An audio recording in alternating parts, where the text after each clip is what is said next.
You think you're scared of being alone, but the fear runs deeper. It's not solitude you dread. It's what solitude reveals. When you're quiet, what do you feel? What lies beneath the noise?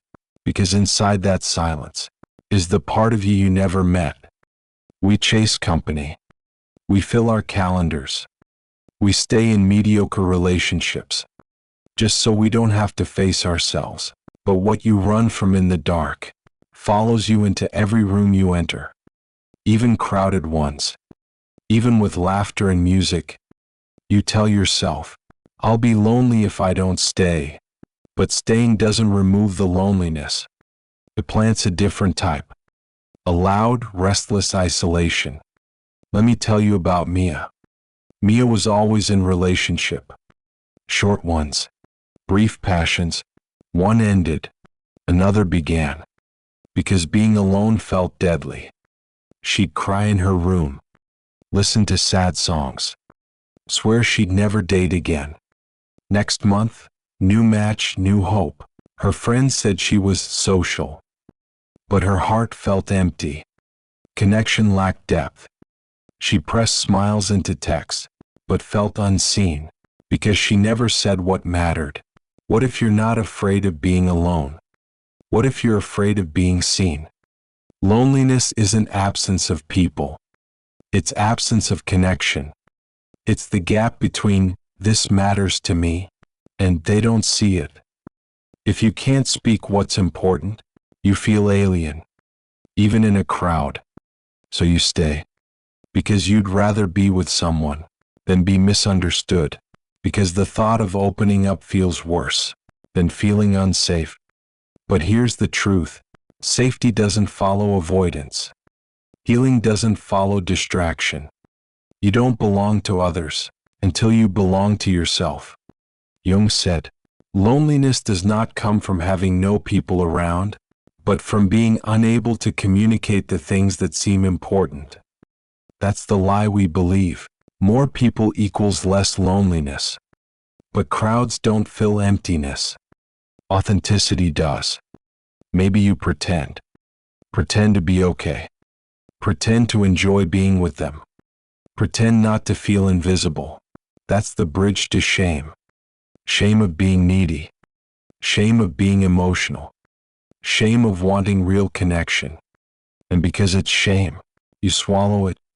You say nothing. You abandon your truth. You stay safe, but lonely. So you busy yourself.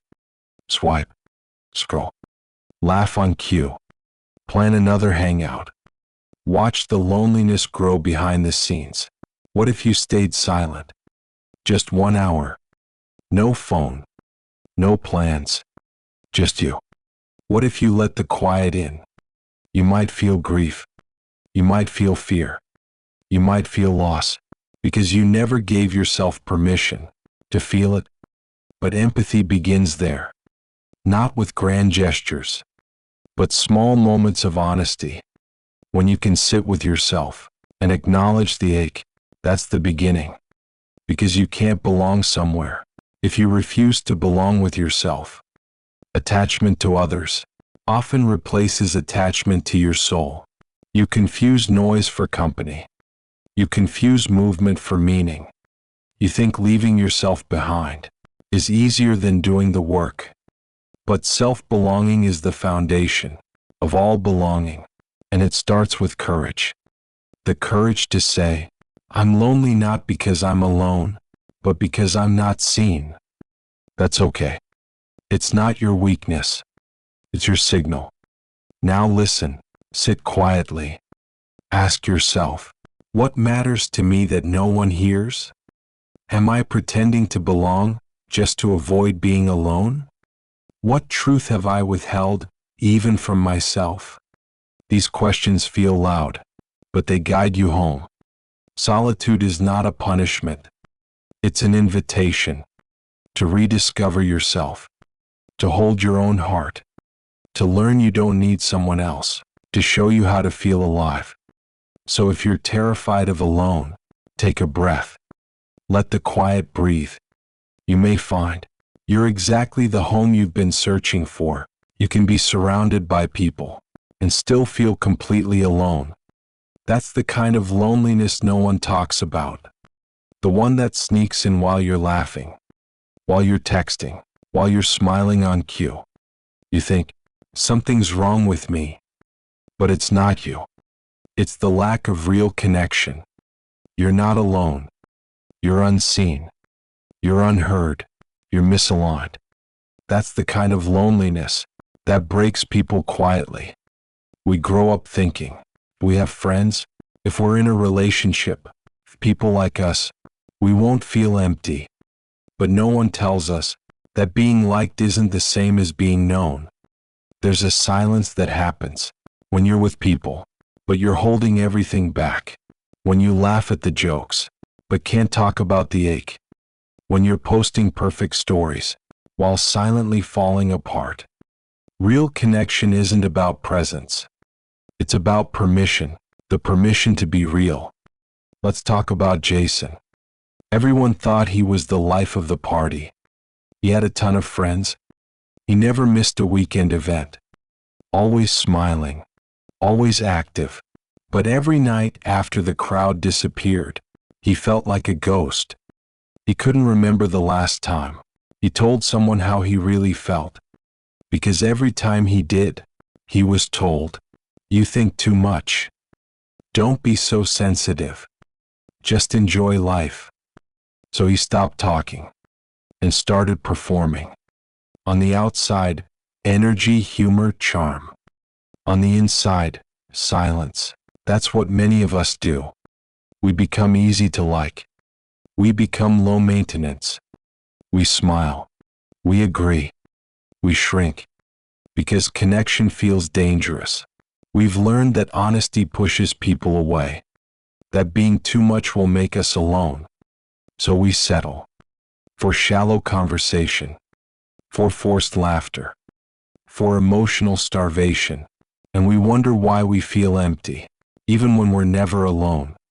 Loneliness isn't the problem. It's the symptom. The real issue is disconnection from yourself and the world around you. Because how can others connect with you if you're not showing them your truth? We try to solve loneliness by adding more people, more noise, more stimulation. But we're treating the wrong thing. The cure isn't more company. It's more authenticity. Connection requires depth, and depth requires courage. Courage to say, "I'm struggling. I don't feel safe here. I want more than this." It's terrifying, because we've all been rejected. We've all been shut down. We've all been told we're too intense, too emotional, too complicated. So we hide. We wear masks. We speak in half-truths. We smile when we want to cry. And in doing so, we abandon the very part of us that could bring us real connection. You're not too much. You're just speaking in a language most people never learn to understand. But here's the thing. You don't need everyone to get it. You just need a few. And to find those people, you have to show up honestly. When you stop performing, you filter out the ones who can't meet you and make space for the ones who can. That's how real connection is built. Not through numbers, not through appearances, but through truth. The fear is, if I show them who I am, they'll leave. The truth is, if you never do, you'll always feel alone, even when they stay. Connection begins with you, with your willingness to show your heart, even when it trembles, even when it feels like a risk. Loneliness fades when truth is spoken, when masks drop, when presence becomes permission. You don't need louder conversations. You need deeper ones. You don't need more company. You need resonance. The moment you stop hiding, you stop feeling alone. Not because everyone suddenly understands, but because you finally do. You understand your own needs. You hear your own voice. You honor your own truth. And from that place, you build bridges. You connect. Not through perfection, but through presence. Let people see you. Not the polished version, not the easy version, but the real one. Because connection starts when we stop pretending we're fine and start telling the truth about who we are. We all want to feel like we belong, to be seen, to be accepted, to feel like we matter. But most of us try to belong by editing ourselves. We filter what we say. We adjust how we act. We shape-shift into what we think people want. We try so hard to fit in, we forget who we are. Real belonging doesn't start with others. It starts with you. It starts with being at home in your own skin. You can't expect people to embrace you when you haven't embraced yourself. Think about this. If you're constantly performing, who exactly do they love? The act? The mask? The version of you that never says no? That's not belonging. That's survival. Jung said, individuation is becoming who you truly are. But how can you become yourself if you're always chasing approval? We think if we just work harder, be nicer, more flexible, more agreeable, people will like us. And maybe they will, but it won't feel real. Because deep down, you'll know they don't actually know you. That's the loneliness no one sees. Let's talk about Emily. She was everyone's go-to friend, always available, always supportive, never said what she really needed. Why? Because she was terrified of being a burden, terrified of rejection, terrified that her real self would scare people away. So she stayed silent. She smiled. She gave. Until one day she broke. She realized she wasn't in relationships. She was in transactions. Giving everything. Getting just enough to survive. That's what happens when we belong to others more than we belong to ourselves. You lose your voice. You lose your needs. You lose your center. Belonging to yourself means you don't trade authenticity for attachment. It means you tell the truth, even if your voice shakes. It means you choose alignment over approval. You say, I'd rather be alone in truth than surrounded in self-abandonment. That's hard, especially if you grew up needing to be the peacekeeper, the strong one, the one who never caused problems. But here's the truth. You're allowed to have needs. You're allowed to take up space. You're allowed to stop performing. You don't need to be perfect to be loved. You need to be real. And the more real you are, the more your people will find you. Because when you finally show up as you, you stop attracting people who love the mask and start attracting people who love the soul behind it. You may lose some connections. You may face silence. But the peace you gain will be louder than the approval you lose. You'll begin to feel whole. Not because others validate you, but because you no longer betray yourself. That's the kind of belonging that heals, that lasts, that frees you. When you belong to yourself, you set boundaries without guilt. You speak honestly without apology. You walk away from what drains you and walk toward what feeds your soul. You stop begging to be chosen. You start choosing yourself. And the more you do, the less lonely you feel. Not because you're never alone, but because your own company is no longer something you fear. That's when true connection becomes possible. Not from a place of need, but from a place of fullness. You're not asking someone to complete you. You're inviting them to meet you fully, honestly, as you are. So the next time you feel like you don't belong, ask yourself this: am I being myself here? Or am I being who they want me to be? Because belonging without truth is just a prettier form of loneliness. You deserve real. You deserve resonance. You deserve to be loved for who you are, not who you pretend to be. And that starts when you stop abandoning yourself to be accepted by others. Let's talk about the void, that space you keep running from, that silence you keep filling, that feeling that creeps in the moment your phone dies, the conversation ends, The noise stops. The void is uncomfortable. It's heavy. Feels like something is wrong. But it's not wrong. It's revealing. The void is not the problem.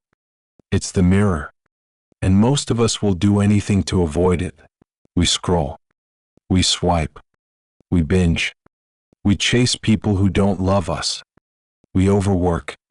We distract ourselves with anything that numbs the stillness. But here's the truth. The things you run to are often the very things keeping you stuck. Because what you avoid doesn't go away. It waits. And it grows.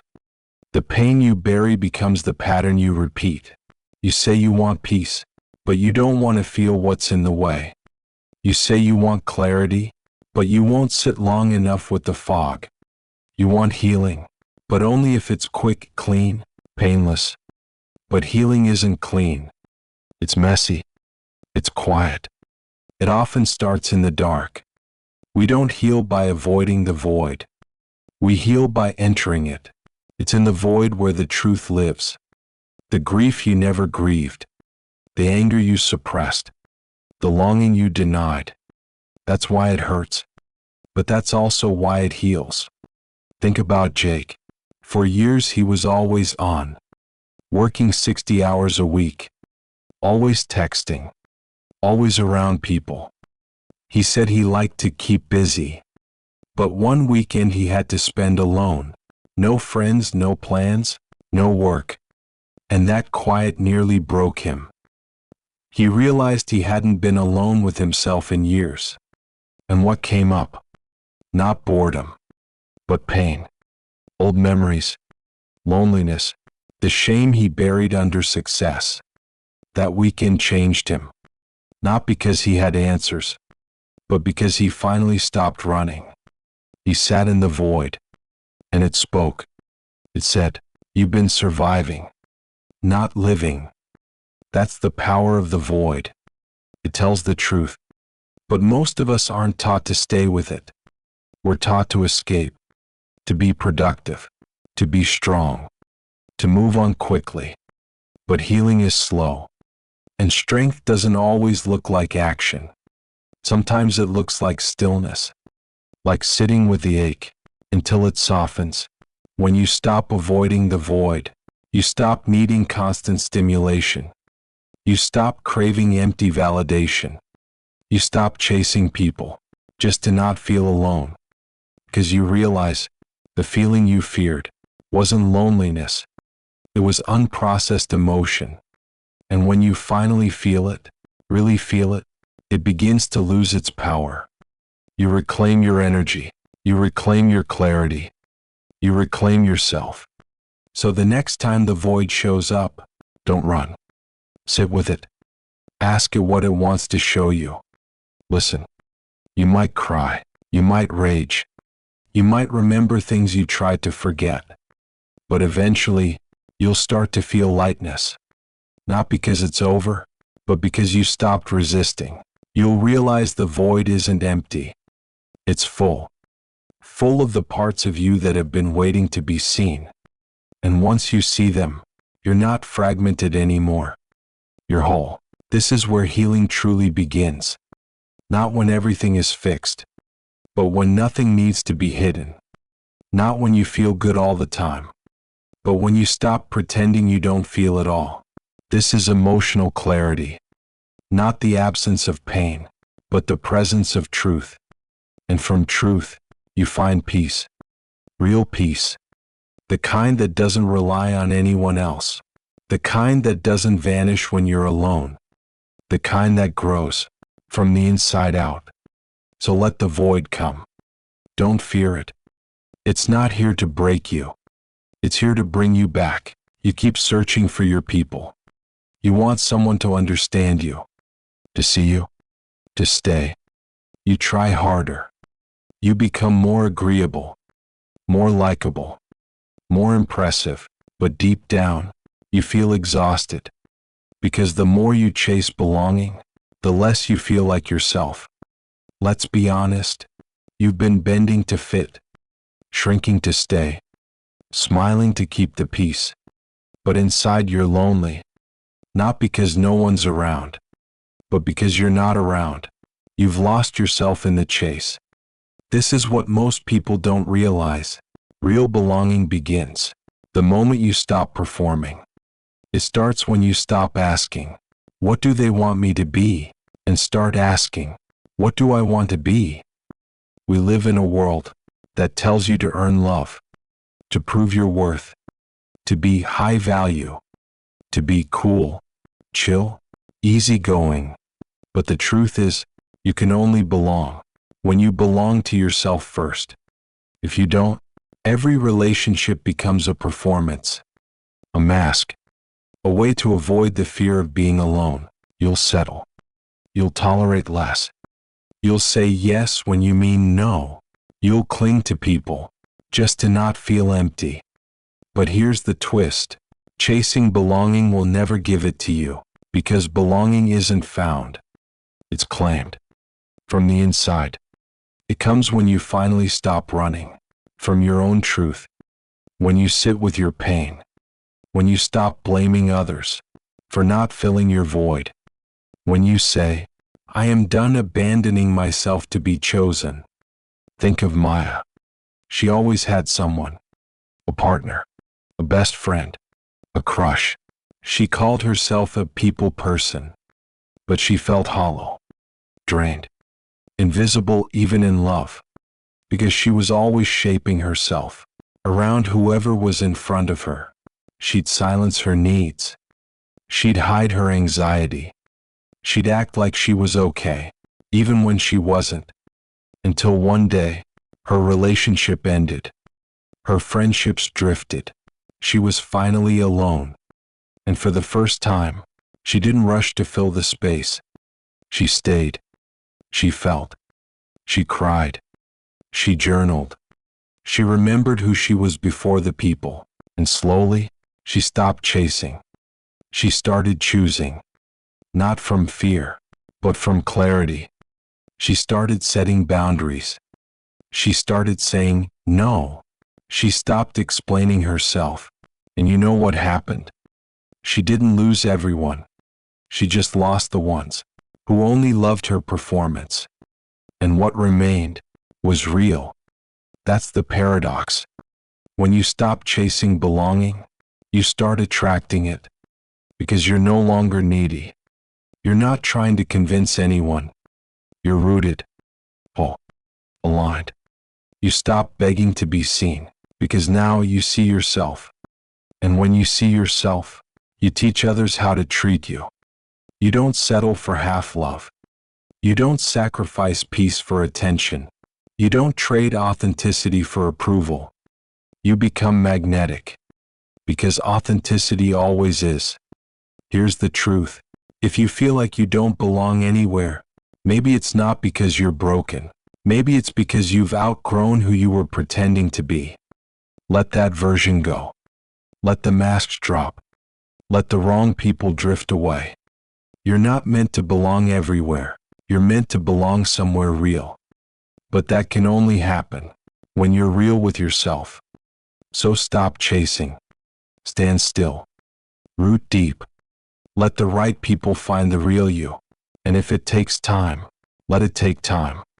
You're not behind. You're becoming. And when you finally belong to yourself, you'll know you were never too much. You were never not enough. You were just trying to be loved while hiding who you are. Now you don't have to. You're home. And you brought yourself here.